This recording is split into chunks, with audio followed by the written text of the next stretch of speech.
Welcome to Make and Decorate, a podcast for makers who love to sew, quilt, and decorate.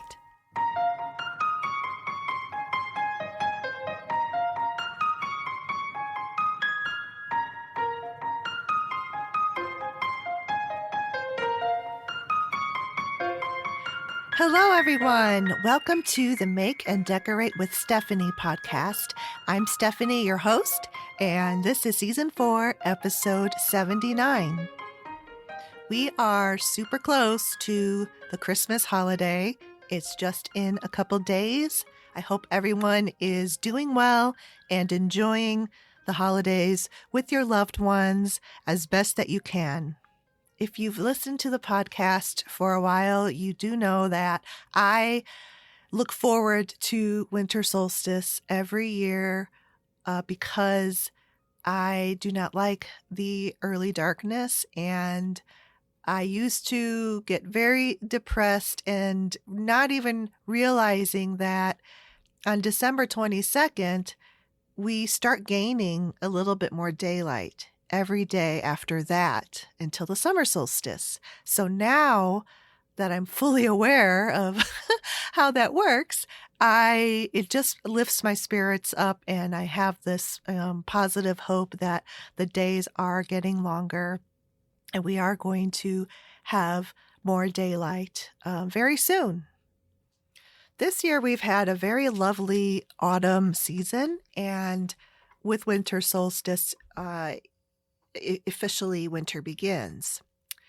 And we've been having a mild December so far.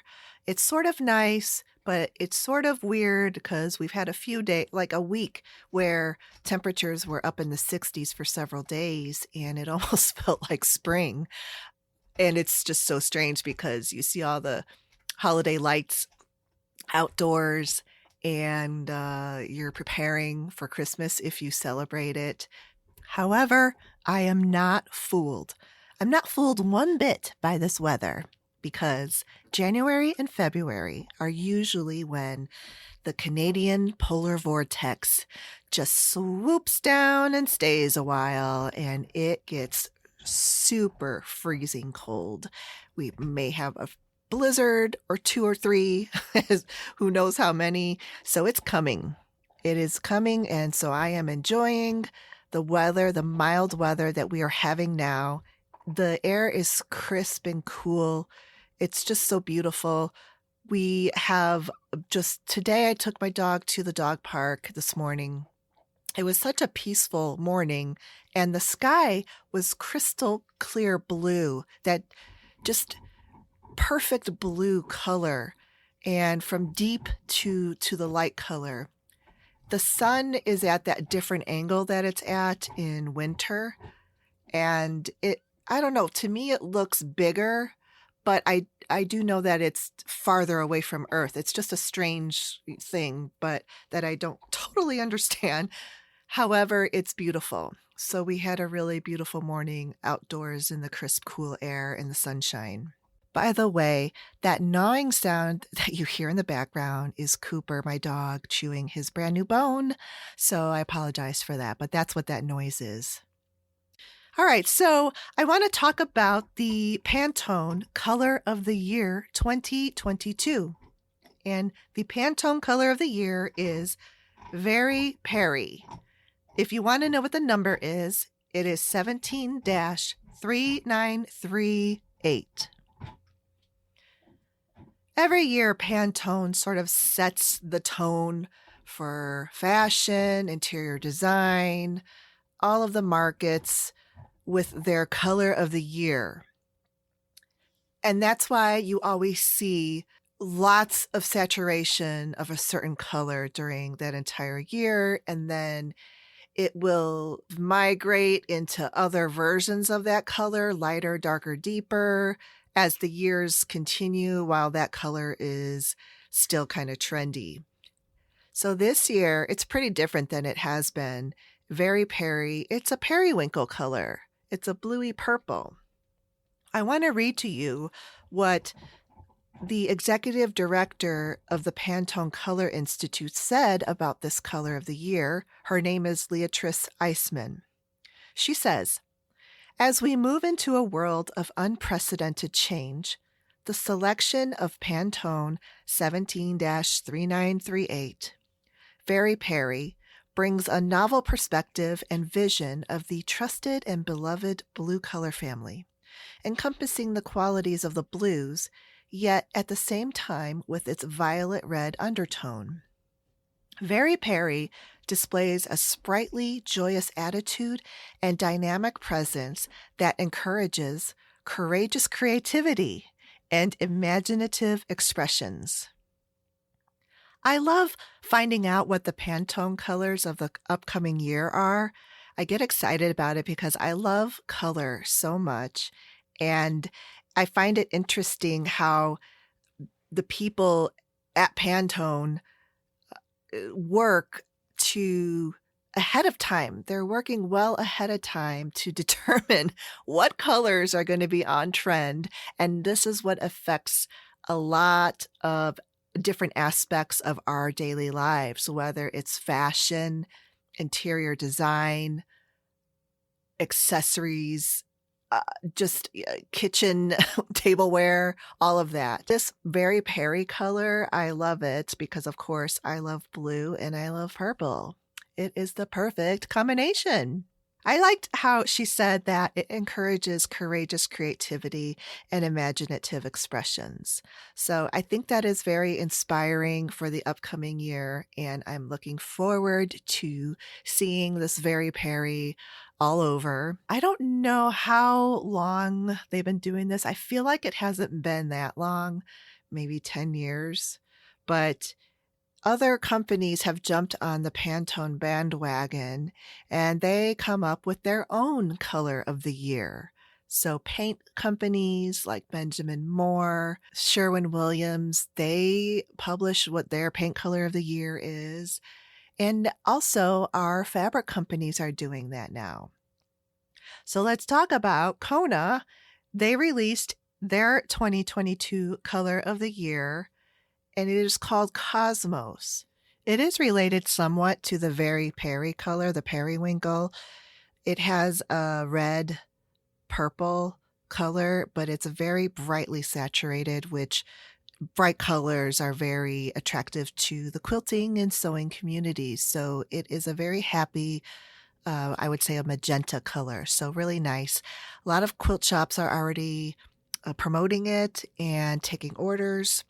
So if you like that color, it will be out there this year. Cosmos by Kona. I'm sure other fabric companies are have developed their own color of the year, but this is the one that I have been seeing everywhere. They're promoting, like, they're just promoting it big time. All right, so enough with the colors of the year. This was not planned, but I got a beautiful Fraser fir real Christmas tree. It's a little 5-foot tree. It is so pretty. I haven't had a real tree in at least 10 years. I love real trees. I grew up every year we had a real Christmas tree. We didn't always every year do this, but we did it a lot. Going out to the Christmas tree farm.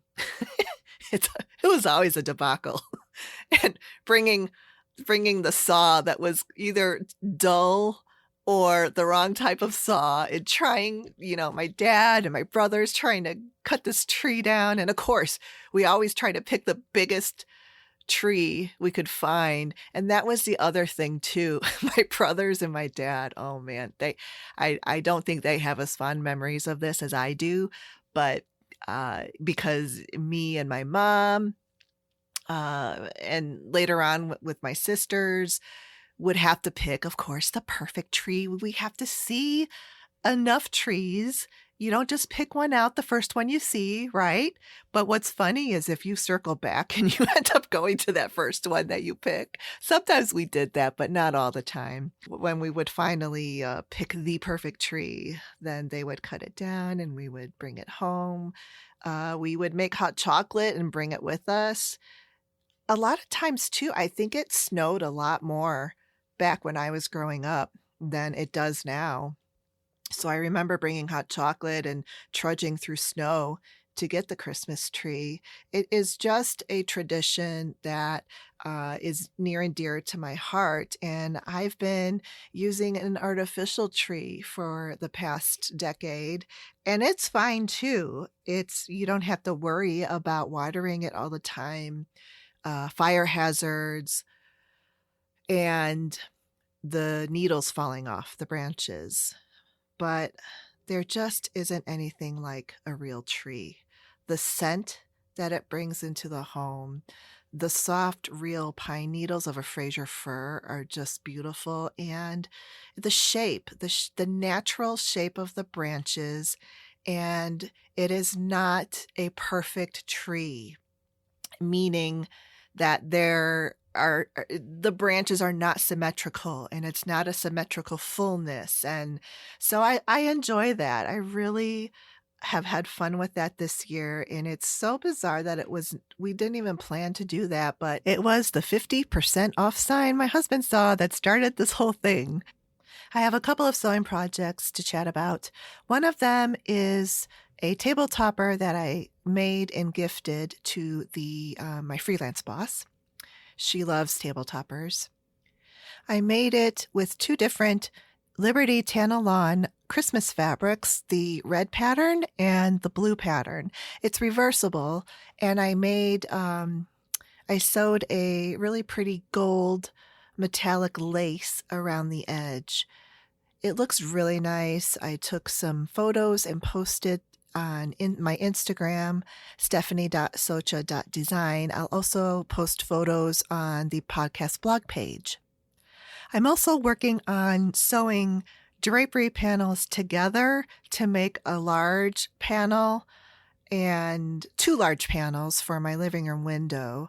They are secondhand custom drapery panels that are absolutely gorgeous, and I'm very fortunate that I was in the right spot at the right time. I will post more about those going forward. It's not completed yet, so I'm just in mid-process of it. All right, regarding my request for feedback on the Chit Chat segment and podcast format, I want to thank all of you that sent me feedback I asked for. I really wasn't sure what to expect. I didn't know if I would get any feedback, but I received many messages, and all but one message had expressed the same preference. And that is, you like the podcast as it is, and you enjoy the Chit Chat segment. Some of you mentioned that the Chit Chat segment is entertaining and you like the long format of the podcast. One message did not so much give a preference, but shared a critique with advice that I agreed with. So all in all, it was very positive, and it was very helpful for me just to kind of take a metric of input from the listeners. Thank you again for those of you who took the time to send me feedback. It's not too late. You can send me feedback anytime you would like through DMs on Instagram, emails, wherever. I'll end this Chit Chat segment with letting you guys know that this episode is the mid-series finale. I'm going to take a couple of weeks, like I usually do, off for the holidays. And then in January, I'll be recording new episodes with guests for the second half of the season that will start in February. I might be back in January here or there with either a new episode or reposting a favorite episode. So keep your subscriptions on just in case. Otherwise, definitely look forward to the show coming in February. All right, on to the main segment, which is my lovely conversation with YouTuber Emma Jones. For time reference, we recorded this episode in mid-September. My guest today is Emma Jones, and she has a YouTube channel called The Vintage Sewing Box, and she does all types of stitching and sewing and has an online shop. So welcome, Emma, and thank you so much for coming on to my show. Hi, Stephanie. Thank you so much for inviting me to come and chat to you today. Yes, I'm Lovely so. to be here. Oh, good, good. I'm so excited. And I found your channel, I don't know, not that long ago, probably like um, maybe last fall. So almost a Hmm. year. Yeah. Yeah, And yeah. I loved it from the start. I just was like, wow. And that's what I love about YouTube is that they'll put recommendations based on your, what you have watched before. So I was really happy to see that. And the other thing why I loved your channel too is that you use Liberty fabrics a lot. And I love Liberty fabrics. Yeah, they're so nice, aren't they? They are. They're really, really nice. Yeah, I just wanted to have you on and talk about it. And I would say you can tell me if I'm wrong, but the bulk of your show and what you like to do is slow stitching. Is that right? Yeah. Okay. Yes, that's right. And it's quite different from how I used to be. I used to always be in a rush, and I do think that has a lot to do with having a lack of time in the past. It was when I became a stay-at-home mum and I had long nap times to fill that I decided I would use that time for sewing and crafts because when I was a teacher, I never had much spare time. So once I started doing that and I discovered English paper piecing and I've always loved embroidery and just sort of combining the two things together it just it was a whole different mindset for me and I just now really enjoy the process. Hmm. That's more important than the final piece, in a way, because it just really is part of my everyday life now, just slowing down and enjoying each tiny stitch. Yeah. And it's all about the journey, Hmm. really. That's my mindset now, is focusing on the journey and just enjoying that creative practice and not rushing to the end. Hmm.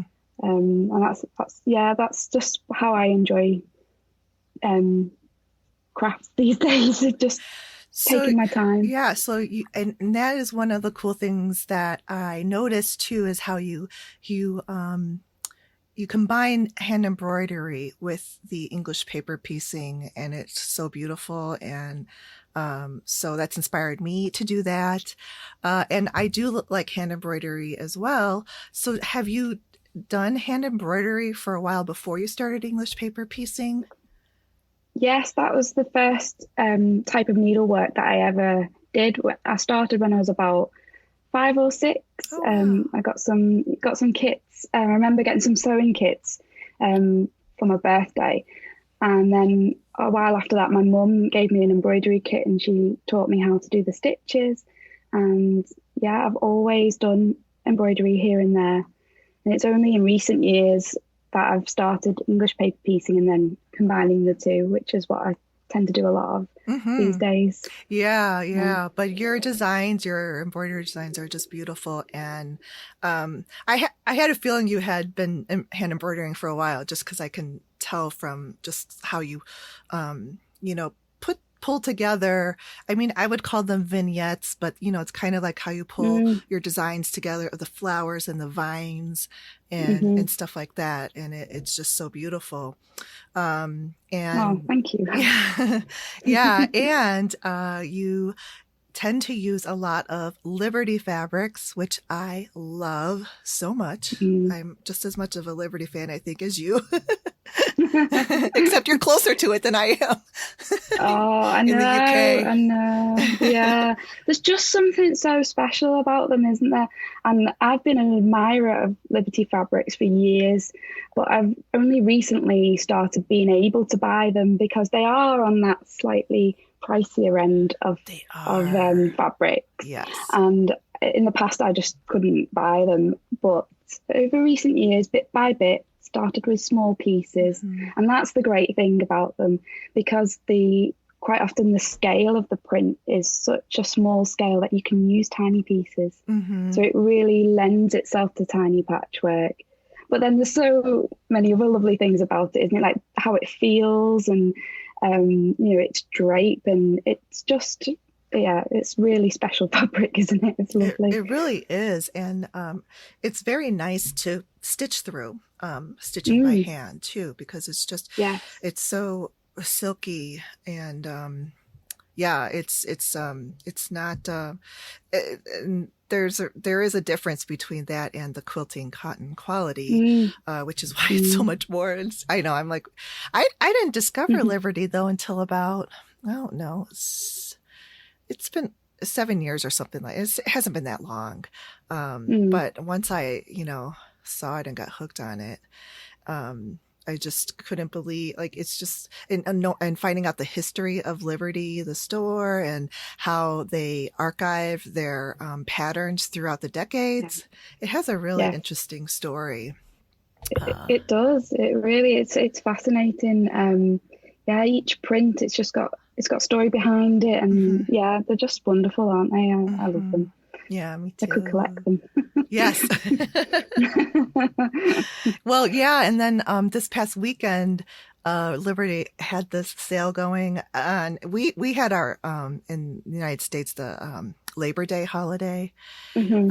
So I don't know if Liberty just did the sale just because of that, maybe kind of like uh, timing it with whatever, because they know we have a holiday and we like that was the whole thing this weekend. Like all the retailers were doing like their Ah, yeah. Labor Day weekend sales. But then I went on the Liberty website and I saw they have these like there's this one pattern and I really, really want to get it because I think it's exclusive to them and their location. Mm, And they do that because there's a shop here up in Michigan called Duckadilly, and they will have mm, exclusive colorways of prints for their shop. yes. So I think that Mm. is really unique and very nice because it does make them even more special.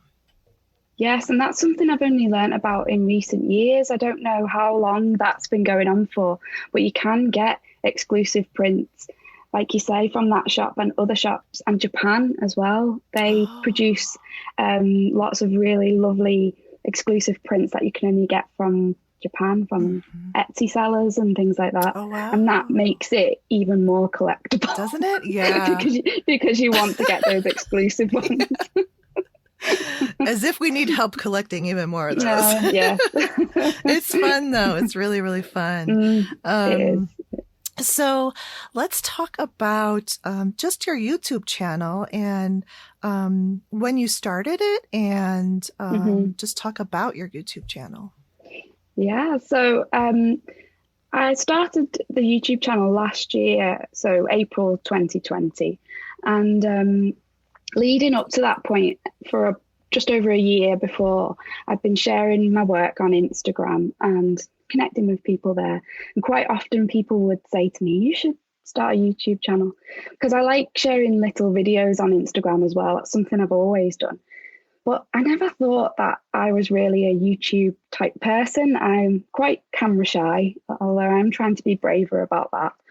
But I just didn't think that I would fit. I didn't think I was right for YouTube. And then eventually I thought, well, maybe it's a good place to just put some tutorials. So I don't have to show myself. I can just show my hands and just put a few tutorials there. And then if somebody asks, how do you do this or how do you make that, I can just point them in that direction. So I just thought YouTube will just be a place that will just have some videos there just as a resource, really. So when pandemic hit and my husband was spending more time at home, it freed me up a little bit because he was looking after our son, freed me up to just spend some time making some tutorials because you need daylight hours, really. You need the light to make a good video. So so I started doing that and it just turned into something I just never expected because it became a community. The response that I got from my videos from people was it still completely blows me away. I can't believe people watch them and what they say, and so it just grew from there. And I decided to just share a little bit more than just a tutorial of how to do this, and you talk about my sort of philosophy behind slow stitching that sort of calm approach that I sort of try to take to my life. And yeah, it's just grown from that, and I really, really love it. And I'm excited to share more in the coming months. I've had a break over the summer, but yeah, I've got lots of ideas for more videos, and yeah, it's really nice. It's definitely the best thing I've done. Oh, that's good. Good to hear. And so yeah, then I found your channel not too long after you started it then, because I'm pretty sure I Yeah. started watching it in the fall. And Mm. I thought you had been YouTubing for longer than that. That's crazy. But No, you know what no. though? The more, because I watch all of your videos, so the more that you get familiar with someone on YouTube, Mm. Yeah. I feel like I have this personal connection with them, even though you have no idea who I am or where I'm from. But it's just because I see all the time, and it's very interesting because YouTube has a tendency, I think, to do that with creating a community of people who Mm. enjoy the videos you're putting out, and they have a place to comment and do that, which I find in podcasting is a little harder because there's no place for them to Mm. comment on the episode. Yeah, that's a So shame. I That is a real know. shame. Yeah. Mm. So Yeah. I'm trying some other things to like see if I can bring the podcast because audience over, but I also have found, because I have a YouTube channel too, but it's just like a video here and there going up there. But I'm working on it. But I feel like the audience on YouTube is a little bit different than like an audio podcast one, because I Mm. think podcast Mm. people are like maybe a little bit more on the go or something. They listen to it in their car or Mm. something. And like YouTube people actually, they have to watch it. They can't drive while Yeah. they're watching the No. video. Well, they shouldn't. They shouldn't. I know, right?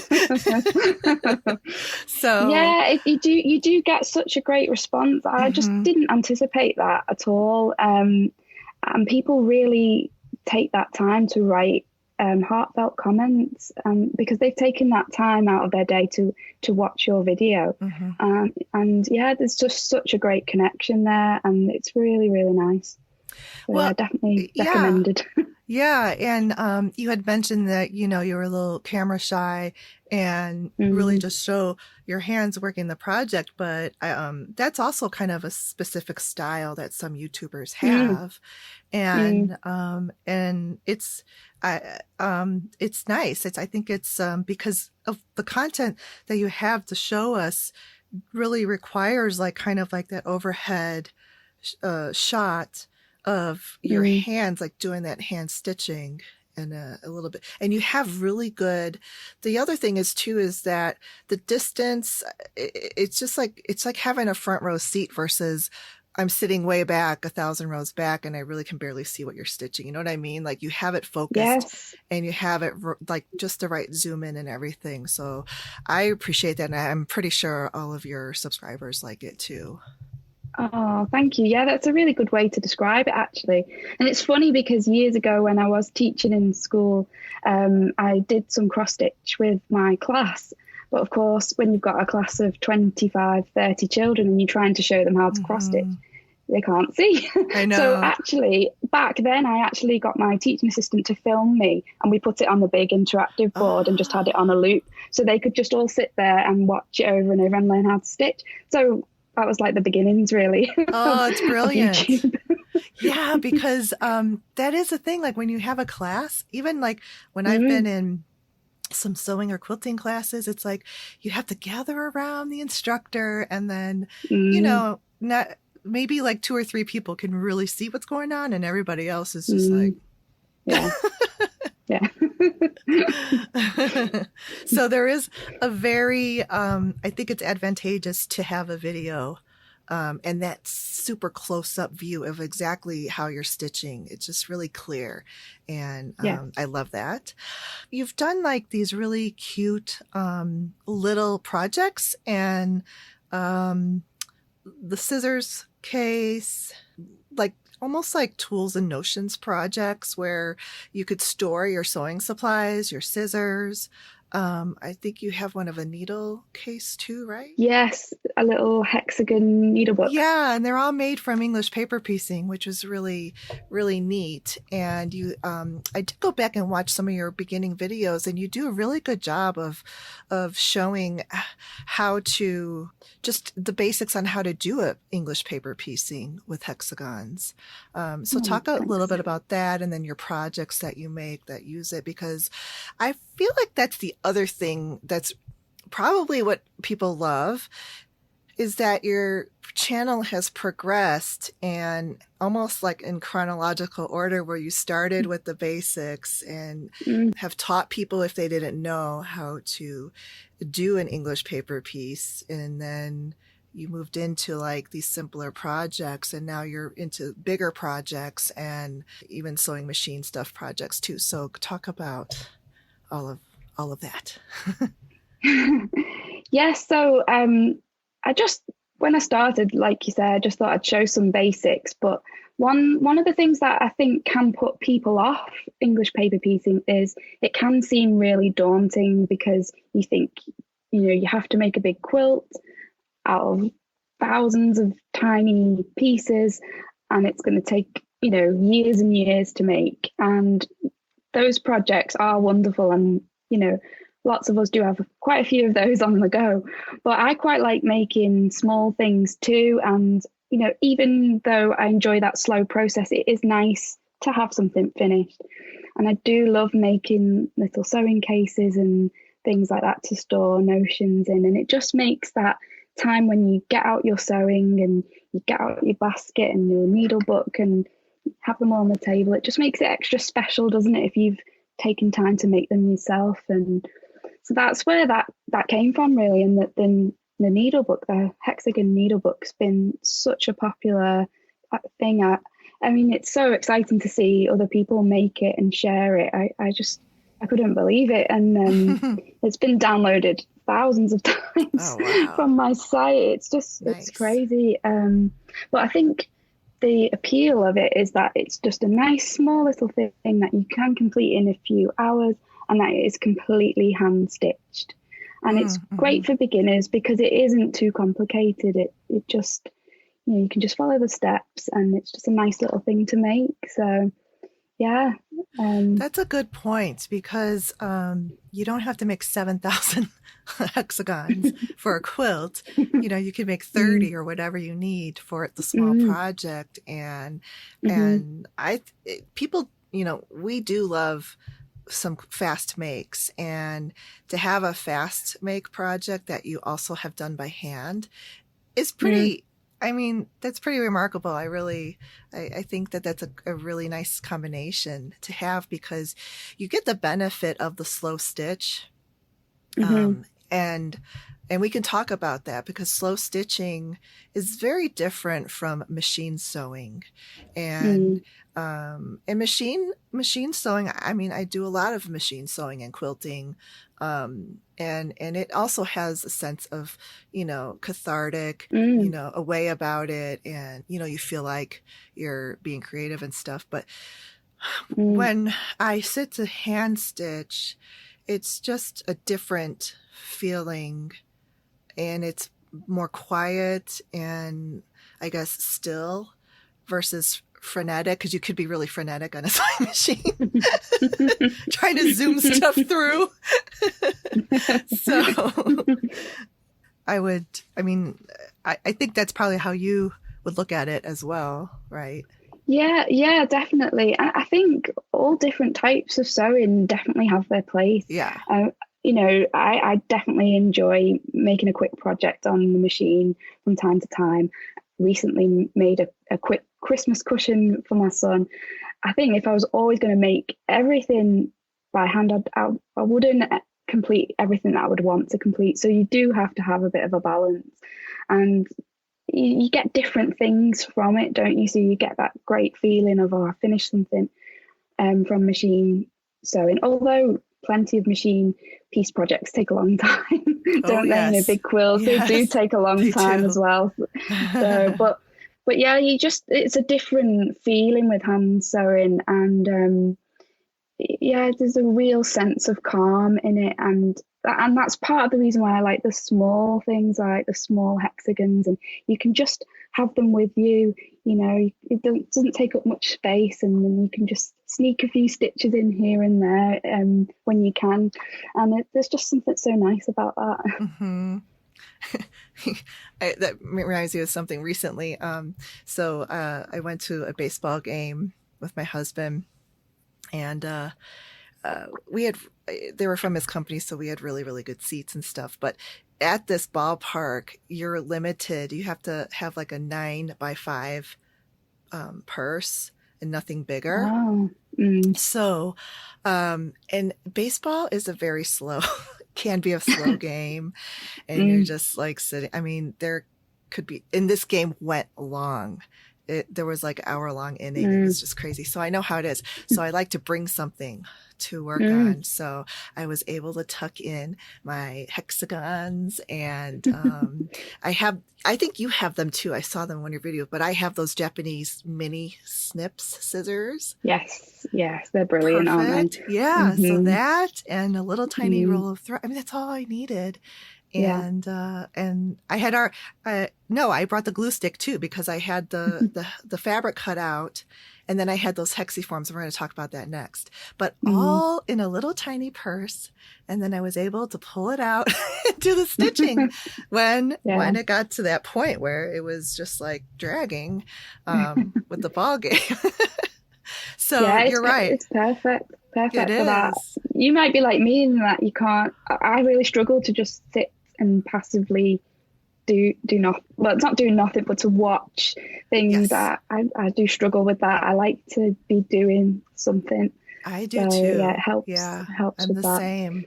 Mm, There's like now, there's not a second that if I watch TV with my husband, or even by myself, that I am doing some project with my hands, whether hmm. it's English paper piecing. I just started knitting a year or so ago, Oh, brilliant. crochet. So all of Yeah. those like really nice hand projects. Yes. And Mm, I think I've gotten so used to doing it now that I do get a little like I can't sit still if I'm not doing something yeah. productive.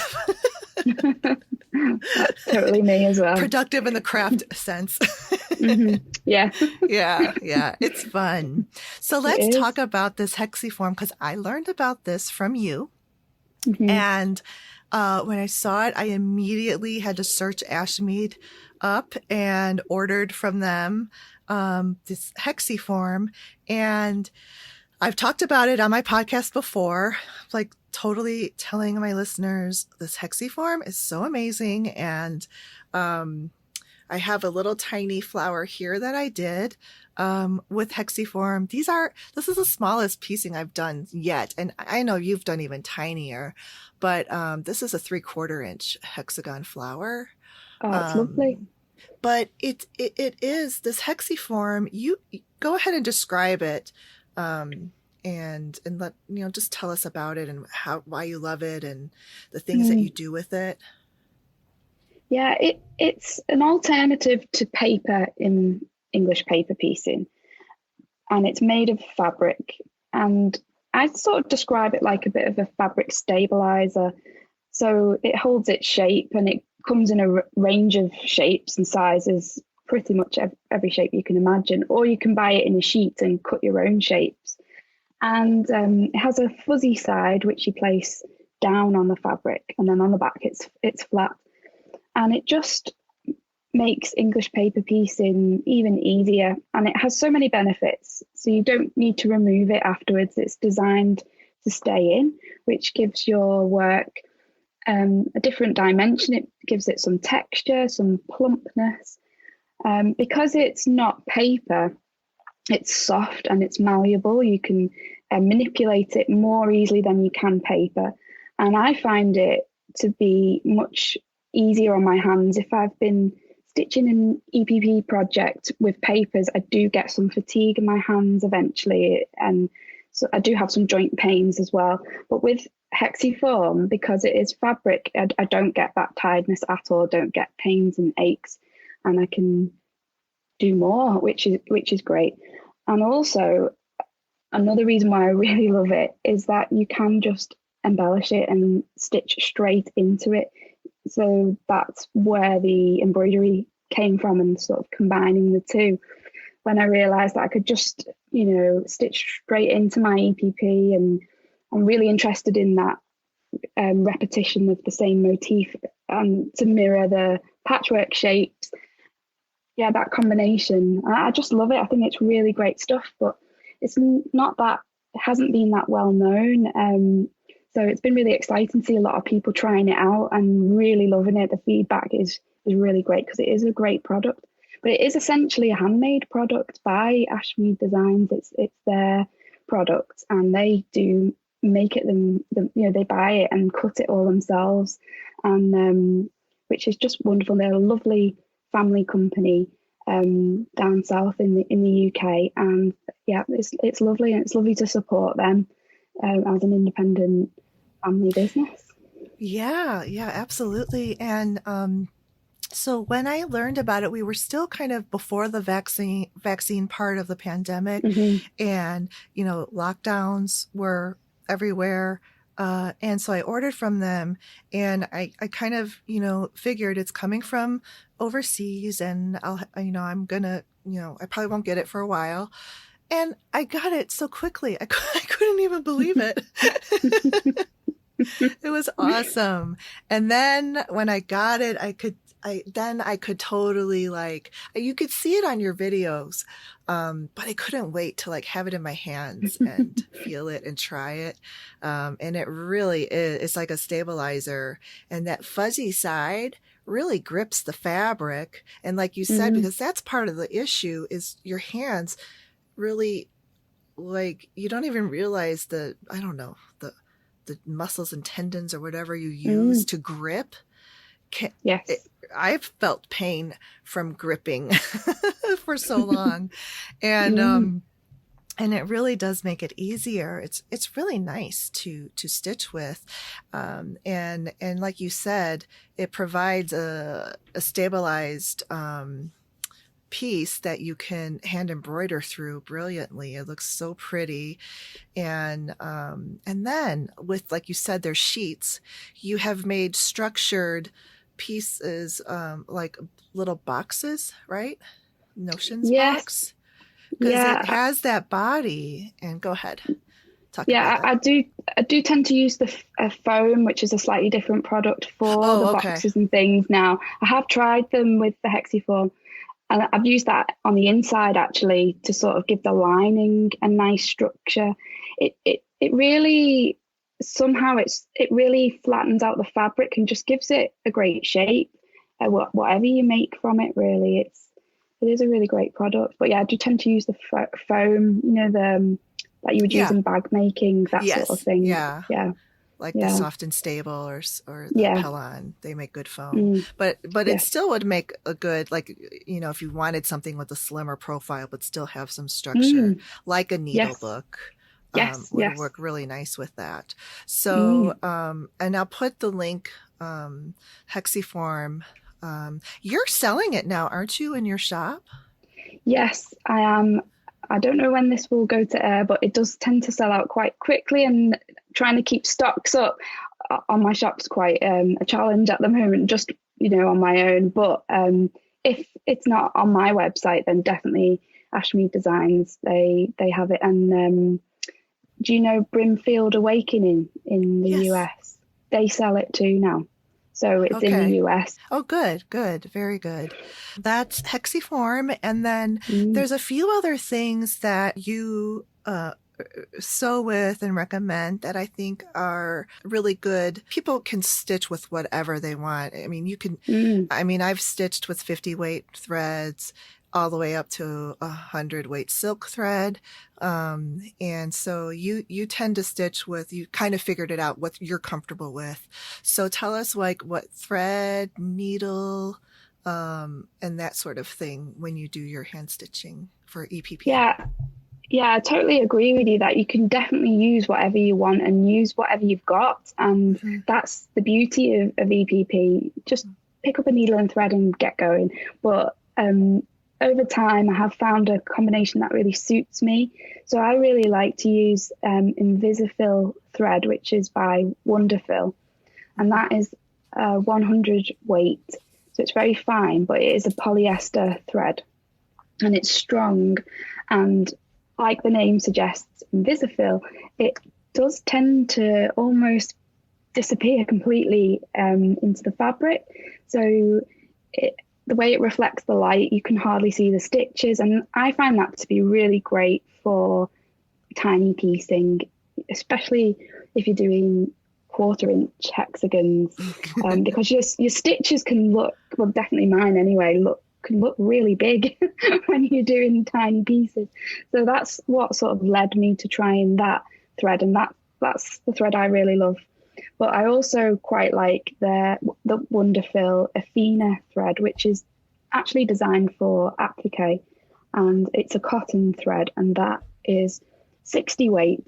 So again, the experience of stitching with cotton is completely different to polyester. It just has a different feel to it. And I do enjoy that as well. So I tend to use that on bigger projects, just as an alternative. And that's a great thread. It's quite strong. I don't really have any issues with it breaking. And it does come in quite a decent range of colours. And yeah, I really enjoy that. And in terms of needles, I actually quite like the slightly bigger needles, and because I like a longer needle, and I've found that sort of like a milliner's size 9 just seems to be just right for me. Some people may find that to be a bit big, but because it's a longer needle, it's just more comfortable in my hands, and my hands just get less tired using that. So, but then other people might prefer shorter ones. So it's like the 11s, testing right? out. Yeah, so it's just worth testing out and seeing what feels right for you. And we're all different, aren't we? So definitely. So that's good. But at least it's a good, kind of, if someone hasn't done it before, they can start with that. Yes. And you're right about the threads of feeling different and sewing differently, polyester versus cotton. And I have just recently been, I love Aurifil thread. I really, really do. And I was stitching with their 80 weight cotton thread. And I would not use this for something that really needed like structure, like, I don't know, let's say, like for something that's appliqué, that's fine, but something that's really going to get used, because that thread has just broken in my hand. and because it was going through, every time it passes through the fabric and the hexiform, you could visibly see it's kind of like getting, its own structure was trying to, like, what do you call it? Like fraying almost. Fraying, yes. So I was just like, oh, this is not good. I love Aurifil, I do. But it's just that 80 is such a thin size that I'm sure it's just hard for it to really like be stabilized enough like a polyester thread would be, or even silk. Silk is pretty strong. I've actually tried silk. Oh, try it. I love stitching with it. I really, really do. And you can get just a small spool and it lasts a long time because it's 100 weight, I think. The silk thread that I've used. Yeah. So, and I really, really love to use that. But I only have, the only reason why I have those too is because there was a store with a closeout. So I bought a little handful of silk threads, not knowing what I was going to use them for, but I'm like, silk thread, I'm getting these. And now I use them for paper piecing and hand stitched projects too. Like just regular, I was making these little stuffed things for my, my niece. And I used it for that, and it's just so nice to stitch with, and it's pretty strong. I'm going to try that, definitely. Oh, good. And then here's another thing that kind of cued me into that you're very well, have been stitching for a long time, is that you don't use a thimble. I don't see you ever using a thimble and you're pushing the needle through and I'm like, oh my goodness. Because I have a thimble on my, but you know what though? In the hexiform, I haven't used a thimble sometimes and it's No. been fine. But Mm. with the paper, you definitely I would have to have a thimble, but I don't really tend to need one for actual doing a whip stitch, and it might have something to do with the way I hold it. I do sometimes get comments from people saying that I hold the needle strangely or that the direction that I sew in is unusual, but hmm. I just do what feels right to me. You know, some people might stitch towards themselves, but to me, stitching away, and also that has something to do with showing it on camera as well. It Oh, just makes it right. clearer. I think maybe that's why I stitched in that direction. But I don't feel like I ever need one for doing a whip stitch. But if I'm doing some applique or sewing the binding down on a quilt, then I will need a thimble for that, Okay. All right. definitely. But I haven't. It's taken me until now to find one that actually fits, hmm. because my fingers are quite small, and it's been a journey to find the right thimble. But I've got one now, so Oh, good, so I'm good. happy. That is the struggle, is finding the right thimble. Mm, I like, the leather ones, but then they stretch and they get way too big. yes, yeah, And the metal ones just fall off. yeah, So, but I like those, the silicone with the metal tops. I think it's by Clover, and they make a yes, small size yeah. and a medium, and they make different sizes, which is nice because most of the time thimbles are just like one size all fits Mm, all, and it yeah. doesn't. Um, okay, and then there's a few techniques that you've shown, and I think it's really good to just talk about. I like the way you do your beginning and ending knots when you're stitching. And the other thing I learned too, which was how you float. I call it float because I just learned that Mm, term with knitting. where they yes, yeah. where they float the yarns, but Mm, you sort of float this thread across the pieces for continuous stitching without having to knot off, cut it, and then start again on the yeah. next side.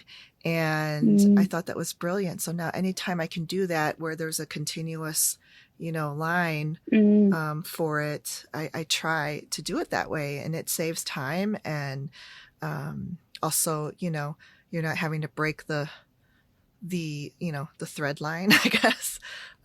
yes, I think it makes it So stronger if you've got less breakages, yeah. less knots to worry about. Definitely think it hmm must add some extra stability, mustn't it?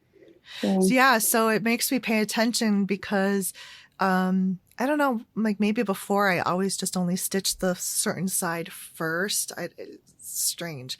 But now I look and see like where can I continue? And it might be the opposite side for the next side of the shape. mm, So it causes me to really like pay attention and kind of look for those continued lines of stitching that I can do. And then talk about your beginning and ending knots because I think they're a little different than just like the normal, or at least for me, they were. I don't know actually. I just feel like I do kind of a basic, just little knot, maybe 2 stitches, something like that. I'll just start off with a knot as well, just one at the end of the thread. Nothing Maybe it was you fancy. reinforced the first stitch and the last stitch with Yeah. an Oh, yes. extra. Yes. At each sort of corner before going along a new seam. Yes. Yes, I do.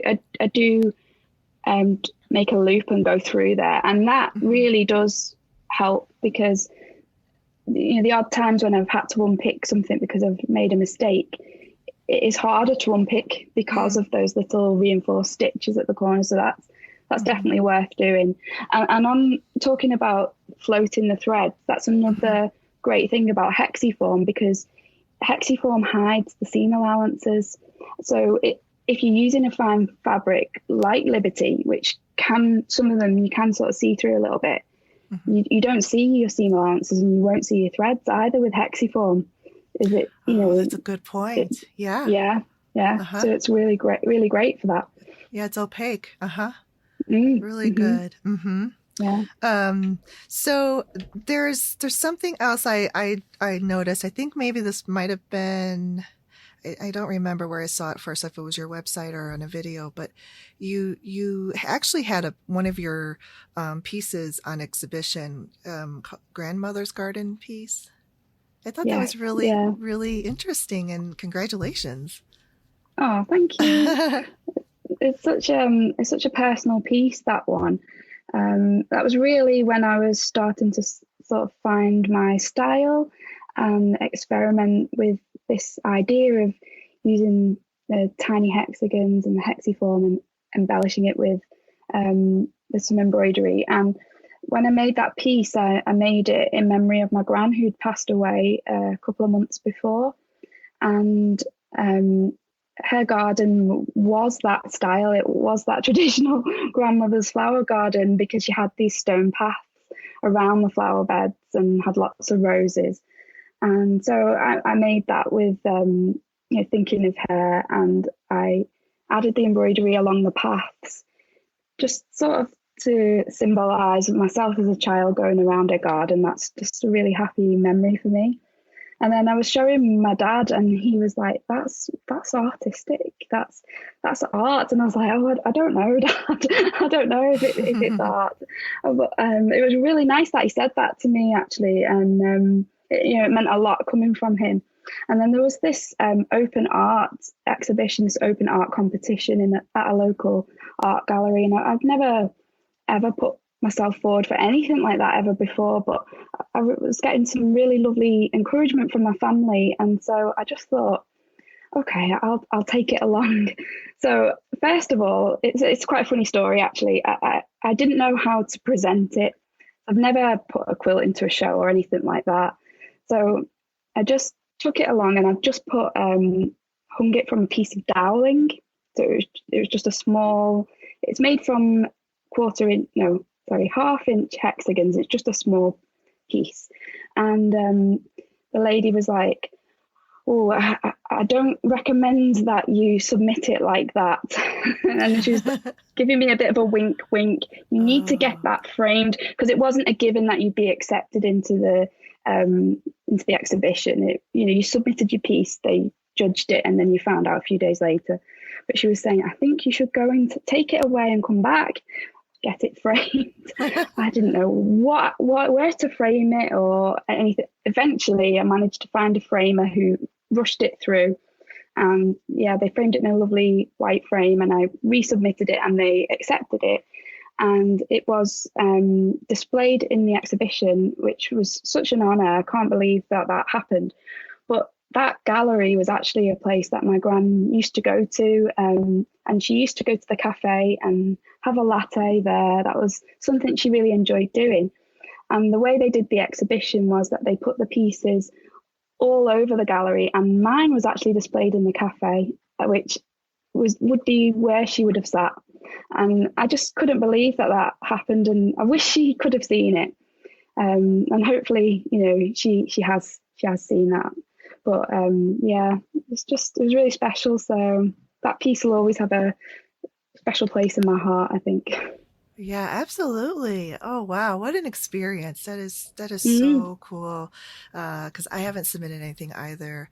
Um, just, us introverts. yes, You kind of need nudges.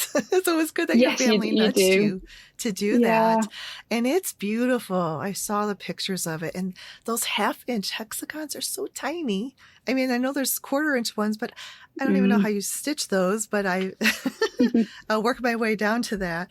But it's such a nice memory for you to have, um, about your grandmother, and to honor her like that, and going into a place where Yeah. she visited often. It's Mm. just like goosebumpy. It's very nice, really very nice. Oh, thank Um, you. Wait, so I did mention those really tiny pieces. So let's say, like how like there's the more sharp angle, like the diamonds, and then you have that Hmm. little, almost like a flag, uh, Yes. piece that goes over it. Um, Hmm.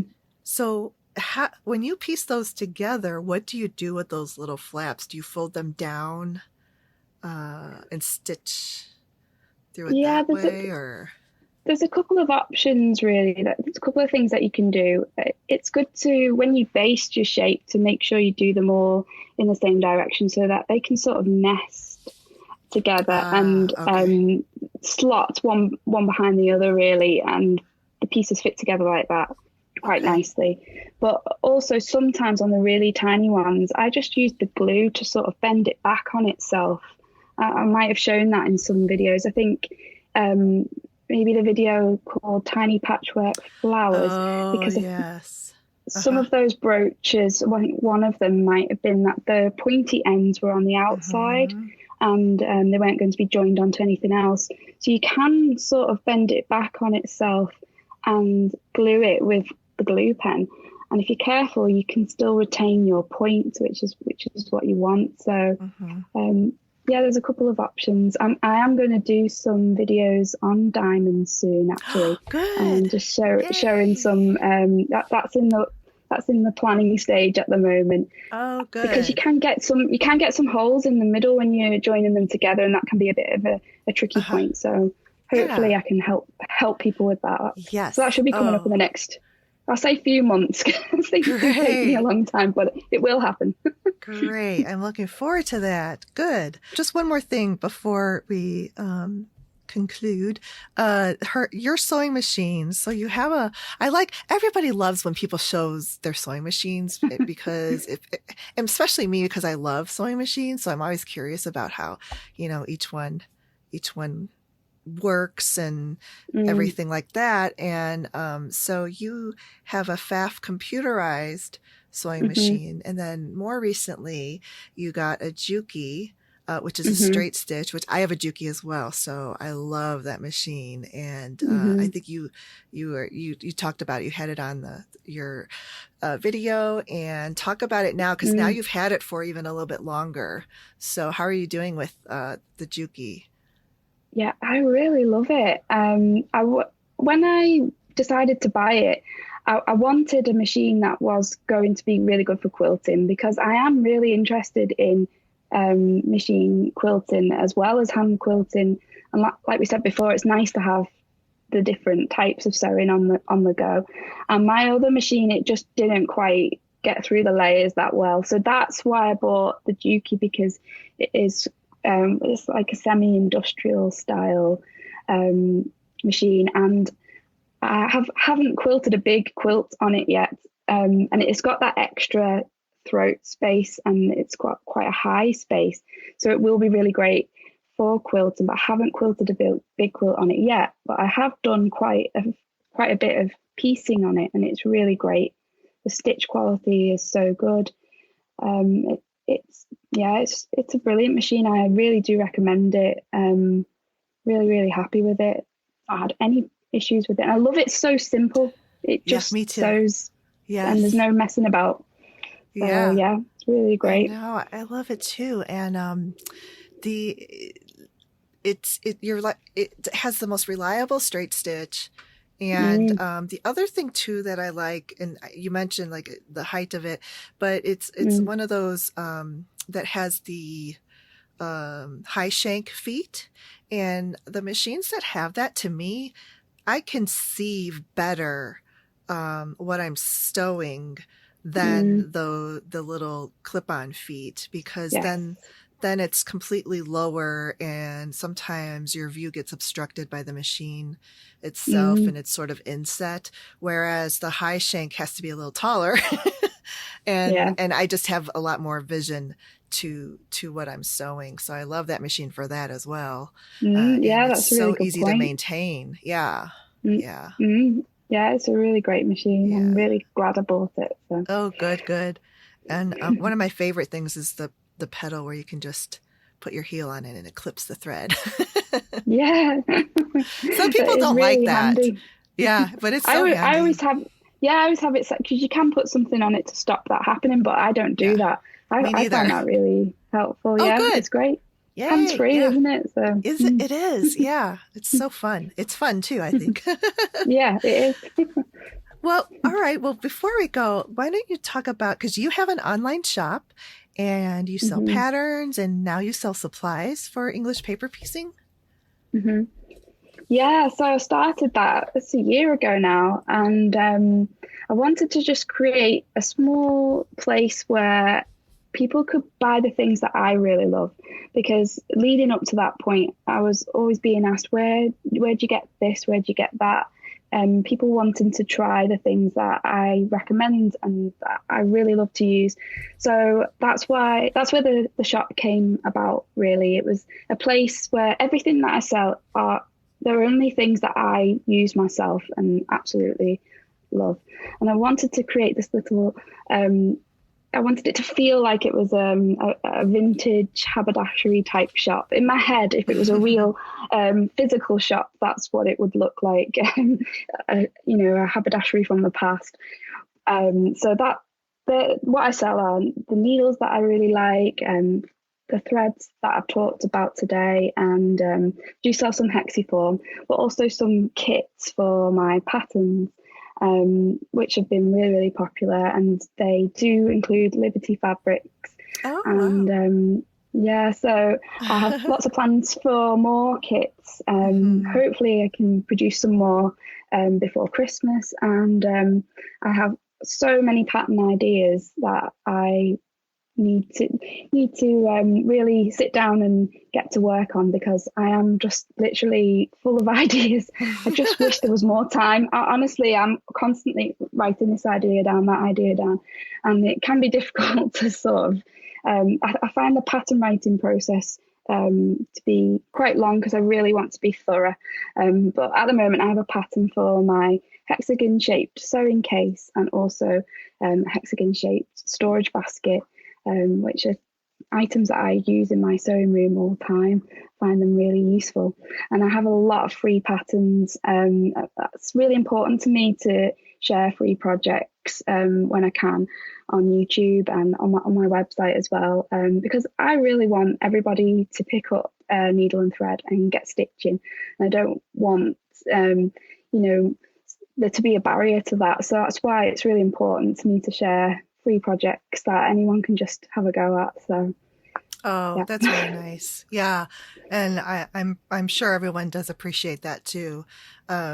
Especially when if you're starting new, you don't know if you want to invest in everything. It's very nice to have Mm, like a free pattern just to start with.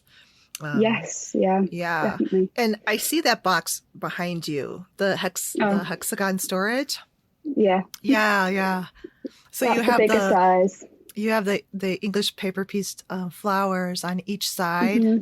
So Hmm. pretty. Yeah. So that's one of your patterns, right? Yes, this pattern comes in two sizes. So there's this is a large size, and then there's a smaller one as well.